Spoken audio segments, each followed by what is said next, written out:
everyone, it's the Eclectic Candyman here today talking about how to install a new Teflon ring on a high pressure hydraulic line, usually associated with changing out a power steering pump. So when you get a remanufactured or new power steering pump, it's going to come with a new Teflon ring, and that Teflon ring is a little difficult to see, but it's down there in the bottom. I'll talk about that in a second here. And they always instruct you to use the proper tool to expand it after it's been heated up with hot water to fit on the line. Same thing over here in the Ford service manual. It has something very similar. But the matter of the fact and the reality is any at-home mechanic and non-professional never has this tool.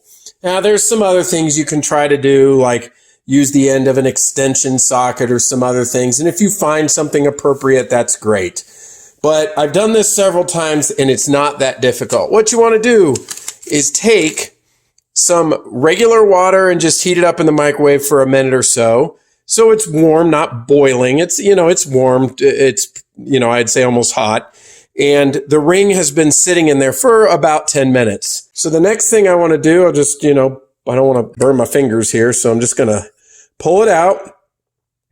And all you really need to do is start working it. I'm actually expanding it. So I'm pulling with this hand right here. And then I'm just twisting it and kind of pulling it.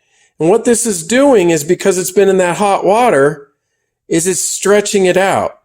So I'm just going to keep working it. Now, I'm not breaking this. I'm not putting on like Herculean effort of, any sorts.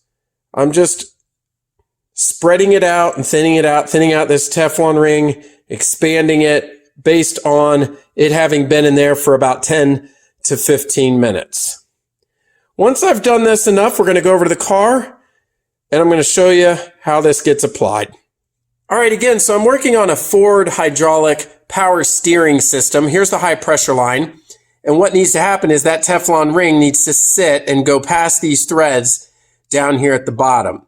So now that it's become malleable and I've stretched it out a little bit, I'm going to place it on top, and realistically, it's not going to slide all the way down. I think if you had that tool, it would, and that'd be pretty slick. But again, most people don't have that tool. It's a specialty tool. So you'll get it on by a thread, and then I'm going to take my thumb and continue to kind of spin it along the threads, pushing it down each thread, going down and down and down, and then it will pop to the bottom. And here's the deal. If you find that it's too stubborn going on, put it back in the hot water and stretch it out again. Repeat the process until we can get it all the way down. I'm going to go ahead and pull it out, put it on top, and let's get it installed. All right, let me get in here. Try not to block the camera too much.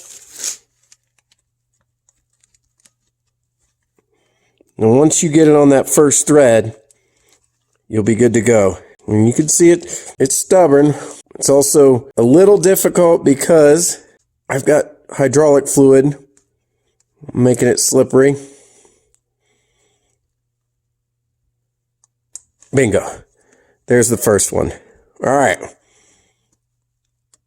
Now, I just need to keep using my thumb.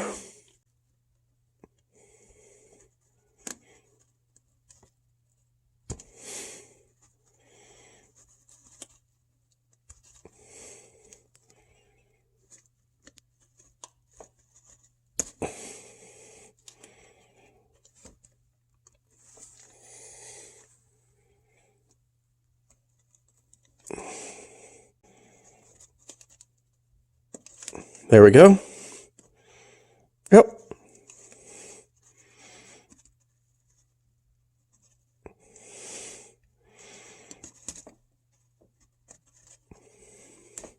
You can see I'm just going along it with my thumbnail or my thumb, and there you have it. It is all the way at the bottom, and it's been installed. You can check it.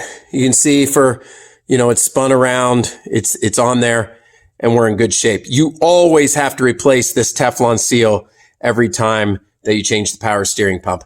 Anyway, short video here from the Eclectic Candyman. Hope this helped. Until next time, we'll see you later.